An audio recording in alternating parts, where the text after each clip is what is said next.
बिस्मिल्लाहिर्रहमानिर्रहीम। अस्सलाम वालेकुम दोस्तों, मैं उम्मीद करती हूँ आप सब लोग खैरियत से होंगे।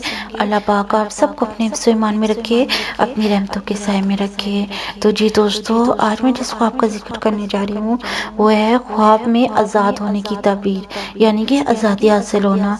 हज़रत दानियाल अलैहिस्सलाम ने फरमाया है कि अगर कोई ख्वाब में देखे कि आज़ाद हुआ या इसको किसी ने आज़ाद किया, दलील है कि अगर बीमार है तो शफा पाएगा, अगर कर्जदार है तो कर्ज से सुरखरू होगा, अगर हज नहीं किया तो हज करेगा, और अगर गुलाम है तो आज़ाद होगा, और अगर गुनाहगार है तो तौबा करेगा, और अगर गमगीन है तो खुश होगा और गम से राहत पाएगा, अगर कैद में है तो खुलासी पाएगा।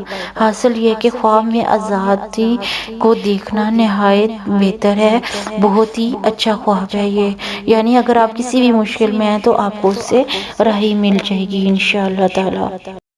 जी दोस्तों, मैं उम्मीद करती हूँ आपको मेरे आज के ख्वाब की ताबीर की समझ आ गई होगी। अगर आपको मेरे ख्वाब की ताबीर की समझ आ जाती है और आपको पसंद आती है तो प्लीज़ मेरे चैनल को सब्सक्राइब करें और मेरी वीडियो को लाइक एंड शेयर करें, ताकि मेरी हौसला अफजाई हो और मैं मज़ीद आपके लिए ख्वाब की ताबीर लेके आ सकूँ।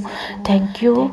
और यहाँ पर मैं आपको एक बात बताती चलूँ कि अगर आपने किसी भी किस्म की ख्वाब की ताबीर पूछनी है तो आप मेरे यूट्यूब चैनल के कमेंट सेक्शन में या फेसबुक पेज के मैसेज सेक्शन में पूछ सकते हैं। मैं आपको आपके ख्वाब की ताबीर बताने की पूरी कोशिश करूँगी। Thank you. अल्लाह हाफिज़।